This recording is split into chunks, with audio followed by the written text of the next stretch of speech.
بسم اللہ الرحمن الرحیم۔ محرم کے مہینے میں نکاح کرنا چاہیے یا نہیں کرنا چاہیے؟ بہت سے لوگ یہ کہتے ہیں کہ محرم کے مہینے میں نکاح کرنا ناجائز ہے، گناہ ہے۔ تو آج میں اس مسئلے کی وضاحت آپ کے سامنے کروں گا، اس لیے ویڈیو کو آخر تک دیکھیے۔ تو اس ویڈیو میں آپ کے سامنے دو چیزوں پر بات کروں گا۔ پہلی چیز تو یہ ہے کہ اس مہینے میں نکاح کرنا چاہیے یا نہیں کرنا چاہیے، اور دوسری بات یہ ہے کہ اس مہینے کے اندر جو لوگ یہ کہتے ہیں کہ نکاح کرنا جائز نہیں ہے، نکاح گناہ ہے، تو وہ اس مہینے کے اندر نکاح کرنے کو گناہ کیوں سمجھتے ہیں اور دوسروں کو کیوں روکتے ہیں۔ تو سب سے پہلی بات تو یہ ہے کہ اس مہینے میں نکاح کرنا چاہیے یا نہیں کرنا چاہیے۔ دیکھیے، محرم الحرام کا جو مہینہ ہے یہ ایک ایسا مہینہ ہے جس میں عبادت کرنا اور نیکی کا کام کرنا بنسبت دیگر مہینوں کے اندر اس میں اجر و ثواب زیادہ ملتا ہے۔ نبی کریم صلی اللہ علیہ وسلم کی مختلف فرامین سے، مختلف اقوال سے یہ معلوم ہوتا ہے کہ اس مہینے کی حرمت دیگر مہینوں کے مقابلے میں زیادہ ہے، اور ویسے بھی اللہ تبارک و تعالیٰ نے 4 مہینوں کو محرم قرار دیا ہے، حرمت والا قرار دیا ہے۔ ان میں سے 3 تو پے در پہ ہے، ذی القعدہ، ذی الحجہ اور محرم کا مہینہ، اور ایک مہینہ ہے رجب کا مہینہ۔ تو یہ 4 مہینے جو ہے یہ حرمت والے مہینے ہیں، جن میں سے ایک محرم کا مہینہ ہے۔ تو محرم کا مہینہ ایک ایسا مہینہ ہے کہ اس میں عبادت کرنا اور نیکی کا کام کرنا بنسبت دیگر ایام اور دیگر مہینوں کے اس میں اجر و ثواب زیادہ ملتا ہے۔ اور خود نبی کریم صلی اللہ علیہ وسلم نے بھی یہ فرمایا ہے کہ رمضان المبارک کے بعد افضل ترین روزے اللہ تبارک و تعالیٰ کے یہاں وہ محرم الحرام کے روزے ہیں، یعنی اس مہینے کے اندر، محرم کے اندر روزے رکھنا اس کا بہت زیادہ اجر ہے، بہت بڑا ثواب ہے بنسبت دیگر مہینوں کے۔ تو اس سے معلوم ہوتا ہے کہ اس مہینے کے اندر صرف روزے کا مسئلہ نہیں ہے، بلکہ ہر نیکی کا اجر و ثواب بنسبت دیگر مہینوں کے زیادہ ہے۔ تو نکاح بھی ایک عبادت ہے، نکاح بھی جو ہے ایک نیکی کا کام ہے۔ تو اس مہینے میں جیسے روزہ رکھنے کا ثواب بنسبت دیگر مہینوں کی زیادہ ہے، تو اسی طرح نکاح کرنا بھی یہ بنسبت دیگر مہینوں کی اس مہینے میں اجر و ثواب اس کا زیادہ ہوگا انشاءاللہ۔ تو اس مہینے میں نکاح کرنا چاہیے۔ ویسے بھی نبی کریم صلی اللہ علیہ وسلم کا نکاح اسی محرم کے مہینے میں ہوا ہے، اور اسی طرح بعض حضرات تو یہ کہتے ہیں کہ خود حضرت علی رضی اللہ تعالیٰ عنہ کا نکاح نبی کریم صلی اللہ علیہ وسلم کی سب سے چھوٹی اور لاڈلی بیٹی حضرت فاطمہ رضی اللہ تعالیٰ عنہ کے ساتھ محرم کے مہینے میں ہوا ہے۔ ویسے تو نکاح سن 2 ہجری میں ہوا ہے بالاتفاق، لیکن کس مہینے میں ہوا ہے اس میں ذرا اختلاف ہے۔ بعض یہ کہتے ہیں کہ ذی الحج کے مہینے میں ہوا ہے، بعض کہتے ہیں کہ سفر کے مہینے میں ہوا، اور بعض کہتے ہیں کہ محرم کے مہینے میں ہوا، اور بعض نے رمضان، بعض نے رجب کا مہینہ بھی ذکر کیا ہے۔ تو کس مہینے میں ہوا ہے اس میں اختلاف ہے، لیکن علامہ ابن عساکر اور علامہ طبری علیہ رحمہ نے محرم کے مہینے کی روایت کو ترجیح دی ہے کہ محرم کے مہینے میں ہوا ہے۔ تو بہرحال ایک قول یہ بھی ہے کہ حضرت علی اور حضرت فاطمہ کا نکاح محرم کے مہینے میں ہوا ہے۔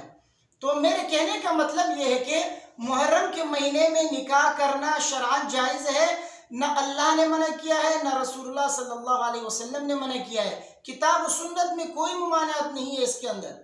اسی طرح نبی کریم صلی اللہ علیہ وسلم، صحابہ، تابعین، تبع تابعین، بزرگوں میں سے کسی کے اقوال میں یہ نہیں ہے کہ انہوں نے محرم کے مہینے میں نکاح کرنے سے منع کیا ہو۔ تو اس سے معلوم ہوا کہ محرم کے مہینے میں نکاح کرنا یہ جو ہے جائز بھی ہے شرعاً، اور دیگر مہینوں کے مقابلے میں شاید اس پر اجر و ثواب بھی زیادہ ہو، جیسے کہ اس مہینے میں روزہ رکھنے کا اجر و ثواب زیادہ ہے۔ اسی طرح ہر نیکی، خواہ وہ نکاح ہو یا کوئی اور عبادت ہو، جو بھی نیکی کا کام اس مہینے میں کریں گے انشاءاللہ اجر و ثواب آپ کو زیادہ ملے گا بنسبت دیگر مہینوں کے۔ تو یہ مہینہ عظمتوں والا مہینہ ہے، مکرم اور مشرف مہینہ ہے۔ اس میں جو ہے آپ کوئی بھی نیکی کریں گے انشاءاللہ اجر و ثواب آپ کو زیادہ سے زیادہ ملے گا۔ تو اب آتے ہیں دوسرے مسئلے کی طرف کہ اس مہینے میں جو لوگ نکاح کرنے کو شرعاً ناجائز سمجھتے ہیں، گناہ سمجھتے ہیں، تو وہ کیوں اس مہینے کے اندر نکاح کو گناہ سمجھتے ہیں؟ دیکھیے، اس کی 2 وجوہات ہیں۔ ایک تو یہ کہ وہ اس مہینے کو منحوس سمجھتے ہیں، اور دوسری وجہ یہ ہے کہ وہ اس مہینے کو غم والا مہینہ قرار دیتے ہیں، سوگ والا مہینہ قرار دیتے ہیں، اور نکاح چونکہ خوشی کا کام ہے تو اس وجہ سے وہ کہتے ہیں کہ اس میں خوشی کا کام نہیں کرنا چاہیے۔ اسی طرح ہر خوشی کا کام اس مہینے میں نہیں کرنا چاہیے، تو اس وجہ سے وہ نکاح کو حرام اور ناجائز سمجھتے ہیں۔ دیکھیے، سب سے پہلے اس مہینے کو تو منحوس سمجھنا صحیح نہیں ہے۔ اس کی وجہ یہ ہے کہ یہ ایک حرمت والا ہے، یہ بہت پہلے سے اللہ تبارک و تعالیٰ نے قرآن میں فرمایا منھا اربعۃ حرم، سال کے 12 مہینوں میں سے 4 مہینے حرمت والے ہیں، ان میں سے ایک مہینہ محرم کا بھی ہے جو حرمت والا ہے۔ تو یہ ایک معزز اور مکرم اور شرافت والا مہینہ ہے، اس کو آپ کیسے منحوس سمجھتے ہیں؟ اور دوسری بات جو آپ یہ کہتے ہیں کہ یہ غم والا مہینہ ہے، اس میں سوگ منانا چاہیے، تو یہ بات بھی درست نہیں ہے۔ کیوں آپ سوگ کیوں منا رہے ہیں؟ اس وجہ سے کہ حضرت حسین رضی اللہ تعالیٰ عنہ اور اسی طرح ان کے خاندان کے چھوٹے بڑوں کو جو ہے ظالمانہ شہید کیا تھا، تو اس وجہ سے آپ اس کو منحوس سمجھتے ہیں اور اس کو غم والا مہینہ قرار دیتے ہیں۔ تو یہ بات اس بات کی دلیل ہے کہ آپ دین سے ناواقف ہیں۔ اس کی وجہ یہ ہے کہ ان کو تو شہید کیا گیا تھا، اور شہادت جو ہے اللہ تبارک و تعالیٰ کی طرف سے ایک نعمت ہے، ایک سعادت ہے جو ہر کسی کو نصیب نہیں ہوتی۔ خود نبی کریم صلی اللہ علیہ وسلم کا شوق تھا شہادت کا، اور اسی طرح حضرت عمر تو باقاعدہ دعا مانگا کرتے تھے شہادت کی، اور اسی طرح خالد بن ولید رضی اللہ تعالیٰ عنہ جنگوں میں اسی نیت سے جایا کرتے تھے کہ میں شہید ہو جاؤں، لیکن ان کی نصیب میں شہادت نہیں لکھی ہوئی تھی۔ تو صحابہ کرام خود رسول اللہ صلی اللہ علیہ وسلم کا شوق تھا شہادت کا، تو شہادت یہ ایک نعمت کی چیز ہے، یہ ایک سعادت والی چیز ہے، یہ کوئی افسوس والی اور غم والی چیز نہیں ہے۔ لہٰذا اس کو غم والا مہینہ قرار دینا اور اس کو افسوس والا مہینہ قرار دینا یہ درست نہیں ہے۔